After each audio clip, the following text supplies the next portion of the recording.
many of you have ever looked up in heaven and asked God, where are you? Me too. So today, every time I say he was there, I need y'all to remind me and maybe remind yourselves by saying the whole time. All the time. He was there. The whole time. All right. Oh my God. I need to tell the truth today. Not the church version, not the social media version. The version where faith looked like tears soaking a pillow. Where worship sounded more like, God, are you still listening?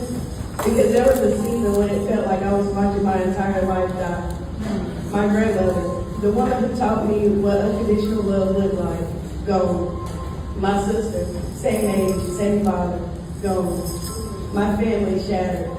The people who were supposed to protect me became the very people I had to recover from. My job, my peace, my home, everything that once felt stable started slipping from my fingers.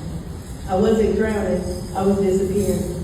See, grief has a way of making you attend your own funeral while your heart is still beating.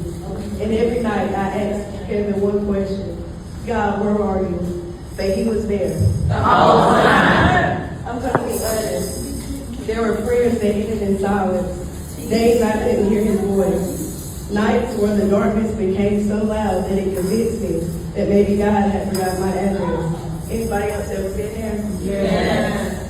I kept asking God, why won't you stop it? And I believe heaven whispered. I didn't stop every heartbreak, but I made sure the heartbreak didn't stop you. I didn't keep you from every storm, but I never let the storm keep me from you. Because even in the storm, he was there. There were mornings I stopped asking God to bless me. I began asking him to just let me survive another day. Some of you may know what I'm talking about. When getting dressed feels heavy, driving home feels heavy, breathing feels heavy. I stopped asking, why is this happening? And started asking, Lord, how much can I take? Yet somehow every morning, mercy was already waiting for me. Come on now. Before my feet touched the floor, grace had already gone ahead. Before I opened my eyes, God had already been away, holding together the pieces I couldn't. He was still there. The whole time. I thought I was barely hanging on until I realized it wasn't my grip holding on to God. It was his grip holding on to me.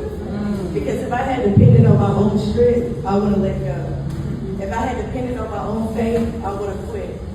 If I had depended on my own understanding, I'd still be lost. But salvation was never built on my ability. It was built on his mercy. When my hands became weak, his hands never did. He was there.